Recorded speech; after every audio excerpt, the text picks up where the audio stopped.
আজকের আজকের ক্লাসে মেইনলি আমরা ফিজিক্সের সেকেন্ড পেপার চ্যাপ্টার 4, 5, 6 পড়বো। সরাসরি চলো ক্লাসে চলে যাই। এখানে বেশ কয়েকটা সূত্র পাবা। এই সূত্রের মধ্যে ফাই চৌম্বক ফ্লাক্স বোঝায় এবং এটা চৌম্বক ক্ষেত্র কোনটাকে কি বোঝায়, এটা হচ্ছে মেইন কথা। এই চ্যাপ্টারের ক্ষেত্রে তুমি একটা নোট করবা, যে নোটের মধ্যে পাবা যে কোনটাকে কি বোঝায়। এই কোনটাকে কি বোঝায় এটা বইয়ের ভিতরে আমরা পড়বো আস্তে আস্তে। বিস্তারিত বিস্তারিত চলো দেখতে থাকি। বি ইকুয়াল টু তাহলে 5/a, তারপর এটা একটা সূত্র। এরকম মোটামুটি অনেকগুলো সূত্র পাওয়া যাবে। প্রথম দিকে সূত্রগুলো আনার চেষ্টা করছি, তারপরে চলো সরাসরি ভিতরের দিকে চলে যাই। এখানে সবার প্রথম যে ইম্পর্টেন্ট নাইন বা প্রথম ইম্পর্টেন্ট কথা, যে ওয়েস্টেডের পরীক্ষা থেকে আমরা জানি চৌম্বক ক্ষেত্রের ধারণা। চৌম্বক ক্ষেত্রের ধারণা দ্বারা ওয়েস্টেডের পরীক্ষা জানি, এবং এটা হচ্ছে আমরা পড়তেছি চ্যাপ্টার 4, এবং চ্যাপ্টার 4-এ জনক হচ্ছে ওয়েস্টেড। এই চ্যাপ্টার 4-এ আলোচনা করা হয়েছে চৌম্বক ক্ষেত্রের বিদ্যুৎ প্রবাহ দ্বারা চৌম্বক ক্রিয়া। মেইনলি তোমার এই কয়টা পয়েন্ট একটু খেয়াল করো, 1 থেকে 4 নাম্বার, যে প্রবাহের মধ্য দিয়ে যদি বিদ্যুৎ প্রবাহিত করো তাহলে চৌম্বক ক্ষেত্র তৈরি হবে। প্রবাহের মধ্য দিয়ে যদি বিদ্যুৎ ক্ষেত্র তৈরি করো তাহলে চৌম্বক ক্ষেত্রের মান, এটা বিদ্যুৎ প্রবাহের মাত্রার উপর নির্ভর করবে। বিদ্যুৎ প্রবাহ বাড়ানো কমানোর সাথে সাথে চৌম্বক ক্ষেত্রের মান বাড়বে কমবে। বিদ্যুৎ প্রবাহের দিকের উপর নির্ভর করবে চৌম্বক ক্ষেত্র। বিদ্যুৎ প্রবাহ যতক্ষণ থাকবে চৌম্বক ক্ষেত্র ততক্ষণই থাকবে। এখানে মূল কথা হচ্ছে আয়ের কারণে বি তৈরি হয়েছে, মানে চৌম্বক ক্ষেত্র তৈরি হয়েছে কিসের কারণে? তড়িতের কারণে। এই কথাটাই বিজ্ঞানে ওয়েস্টেডের পরীক্ষার মধ্যে বলছে, আর ওয়েস্টেডের এই 4টা কথাবার্তাই আছে। তারপর তুমি মাথায় রাখবা যে চৌম্বক ক্ষেত্রের একক হচ্ছে টেসলা বা ওয়েবার পার মিটার স্কোয়ার। এখন ওয়েবার কি? এই যে শুরুতে যেটা বলতেছিলাম, যে শুরুতে ফাই হচ্ছে চৌম্বক ফ্লাক্স। চৌম্বক ফ্লাক্সের একক হচ্ছে ওয়েবার। তাহলে ওয়েবার যদি হয় আর বি যদি হয় টেসলা, তাহলে এখানে মিটার স্কোয়ার আসে। এ হচ্ছে এরিয়া। তাহলে ultimately 1 tesla equal to 1 weber per metre square.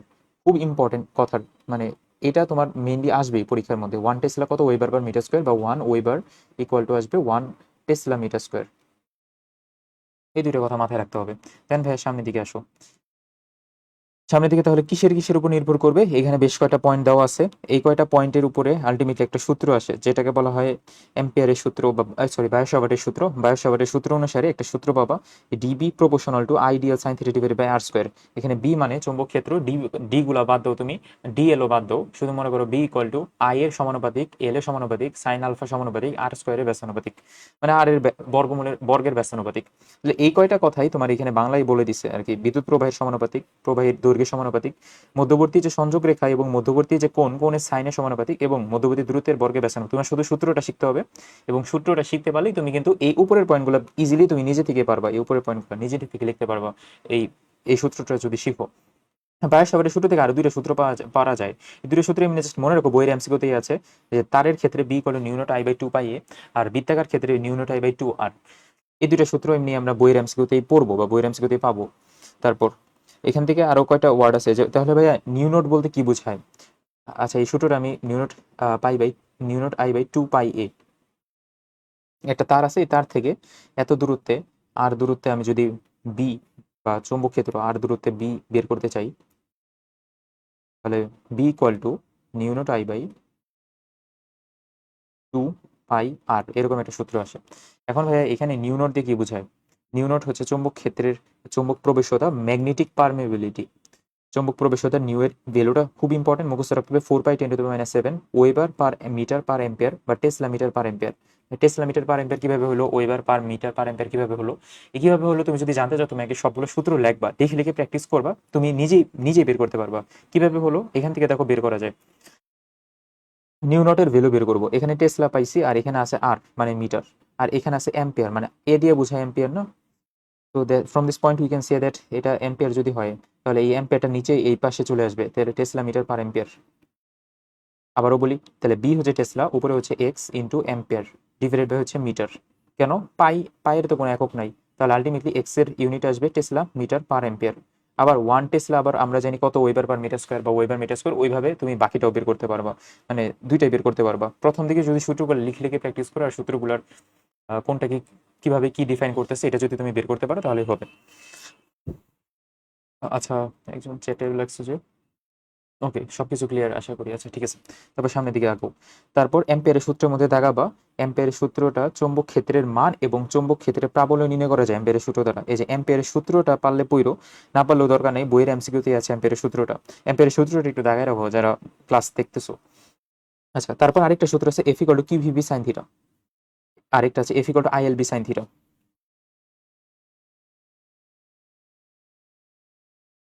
এখানে খালি সূত্রই, বুঝছো? এফ হচ্ছে চুম্বক বল এফ, কিউ হচ্ছে চার্জ, আর ভি হচ্ছে ভেলোসিটি, বি হচ্ছে চৌম্বক ক্ষেত্র, এফ এখানেও এফ হচ্ছে বল, আই হচ্ছে তড়িৎ প্রবাহ, এল হচ্ছে যে তারের দৈর্ঘ্য যে তার ইউজ করতেছে সেই তারের দৈর্ঘ্য, এবং বি হচ্ছে চৌম্বক ক্ষেত্র। এই দুটো সূত্র মাথায় রাখতে হবে, সবগুলো সূত্র আগে লিখতে হবে। এখন যদি সাইন থিটা পার্টটুকু উঠাই দাও তাহলে ক্রস গুণ আসবে কিউ ভি ক্রস বি। এখন ভি ক্রস বি আমরা জানি ক্রস গুণের নিয়ম অনুসারে 0 ডিগ্রি যদি হয় ভ্যালুটা, তাহলে বা 180 ডিগ্রি হয়, তাহলে সাইনের ভ্যালুটা আসবে 0। তাহলে সাইনের ভ্যালু যদি 0 আসে, টোটাল টোটাল ফোর্সই হয়ে যাবে 0। এই কথাটা পারবা, অবশ্যই পারবা। 90 ডিগ্রি যদি হয় তাহলে আসবে ম্যাক্সিমাম। তারপর আর কিছু লাগবে না এখান থেকে। তারপর চলে আসবে লরেন্স বল পার্টে। লরেন্স বল বলতে কি বোঝায়? লরেন্স বল বলতে কি বোঝায় আমি জাস্ট একটু বুঝাই বলি, তাহলে ইজিলি বুঝতে পারবা। আমরা জানি তড়িৎ বল এফ, তড়িৎ প্রাবল্য E, E equal to F by Q. এই জিনিসটা মনে আছে, লাস্ট ক্লাসে পড়িয়েছিলাম। আর আরেকটা কথা, F equal to q v cross B, একটু আগে পড়ে আসলাম যেটা। এখন দেখো এখান থেকে লেখা যায় F equal to E q. তাহলে ভাইয়া আমি যদি এখান থেকে, এটা হচ্ছে তড়িৎ বল আর একটা হচ্ছে চৌম্বক বল F1 আর F2 দিয়ে যদি আমি ডিফাইন করি, তাহলে আলটিমেট এফ আসবে F1 প্লাস F2। এই F1 প্লাস F2 যদি হিসাব করো তাহলে যেটা বল আসবে ওইটা হচ্ছে লরেন্স বল। কিভাবে বের করবো ভাইয়া? এখানে ই কিউ আছে আর এখানে আছে কিউ আছে কমন, এই দুইটা কমন জিনিস যদি বাইরে আগে বের করি, কিউ কমন নিব, ই প্লাস ভি ক্রস বি, এরকম করে তোমার আলটিমেটে আসবে লরেন্স বল। লরেন্স বল থেকে বইয়ের এমসিকিউতে আছে, সো খুব ইম্পর্টেন্ট লরেন্স বলের সংকেতটা, এবং লরেন্স বল কিভাবে বের করা যায় এটাও ইম্পর্টেন্ট, এটা তোমার জানতে হবে। তারপর এখান থেকে সামনের দিকে আসো, সামনের দিকে আরো কয়েকটা পয়েন্ট আছে, যেমন F equal to I L B sine theta. এখন এল, এই যে I L B sine theta, এই পার্টটাও সেম কথা, যদি 90 ডিগ্রি হয় তাহলে ম্যাক্সিমাম হবে, যদি 0 ডিগ্রি বা 180 ডিগ্রি হয় তখন মিনিমাম হবে। এই দুটো কথা একই বারবার বলছে। এখন আরো একটা কথা যে চুম্বক ক্ষেত্রে সমান্তরালে স্থাপিত বিদ্যুৎ প্রবাহের কোনো ধরনের বল ক্রিয়া করে না। সমান্তরালে স্থাপিত কোনো কিছুর বল ক্রিয়া করবে না, কেন করবে না? কারণ সমান্তরালের মধ্যবর্তী কোণ হচ্ছে হয় 180 ডিগ্রি নয় 0 ডিগ্রি। তারপর সামনের দিকে এখানে একটা কথা আমি লিখে রাখছি যে বিদ্যুৎ বিপরীত দিকে থাকলে পরস্পরকে বিকর্ষণ করে। মানে দুইটা দুইটা তড়িৎ পরিবাহী একটা আছে সেম দিকে আছে, তাহলে পরস্পরকে আকর্ষণ করবে। আর যদি দুইটা দুইটা আমি বিপরীত দিকে রাখি, বিদ্যুৎ প্রবাহ দুইটা বিপরীত দিকে চলতেছে, তাহলে পরস্পরকে বিকর্ষণ করবে। এই লাইনটাই বলা আছে 4 নম্বর পয়েন্টে। তুমি একটু বইটা বের করো, বইয়ের 4 নম্বর পয়েন্টে শুধু দাগায় রাখবা এখান থেকে, যে দুইটা সমমুখী সমান্তরাল প্রবাহ পরস্পরকে আকর্ষণ করবে এবং বিপরীতমুখী প্রবাহ পরস্পরকে বিকর্ষণ করবে। বি বি বি দিয়ে মনে রাখা যায়, তিনটা বি, বিদ্যুৎ বিপরীত বিকর্ষণ করে। তারপর হল বিভবের যে সূত্রটা আছে V S equal to B A by N T Q, এটা তোমার জানতে হবে। হল বিভবের সূত্রটা খুব ভালো মতো জানতে হবে, পারতে হবে। ওকে, এতটুকু পর্যন্ত যা বললাম আশা করি সবই ক্লিয়ার। তারপর সামনের পার্টে চলে আসো। হল বিভব থেকে তাহলে পারবা না কোনটা কার, আচ্ছা কোনটাকে কি ডিফাইন করে এটা একটু দেখবা। হল বিভবে এন দিয়ে বুঝাই কি? প্রতি একক আয়তনে চার্জের সংখ্যা এরকম, এন দিয়ে। তারপর বি দিয়ে বোঝায় হচ্ছে চুম্বক ক্ষেত্র, আই দিয়ে বোঝায় প্রবাহ, এন দিয়ে যেটা বললাম, টি দিয়ে হচ্ছে পুরুত্ব, আর কিউ দিয়ে হচ্ছে চার্জ। প্রত্যেকটা কোনটার সাথে কোনটা সমানুপাতিক, কোনটার সাথে কোনটা ব্যস্তানুপাতিক, এটা তুমি শুধু সূত্রটা জানো তাইলে তো বাইরে যাবা। আর হল বিভবে শুধুমাত্র বইয়ের থেকে একটা এমসিকিউ আসে। তারপরে চলে আসো মেইন পড়াতে, ভূচৌম্বক ক্ষেত্রের উপাংশ এবং ভূচৌম্বক ক্ষেত্রের উপাদানগুলোতে।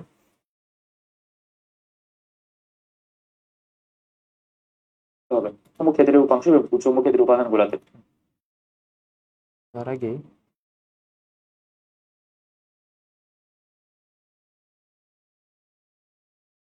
একটা ছবি খেয়াল করো, এটা হচ্ছে পৃথিবীর ছবি।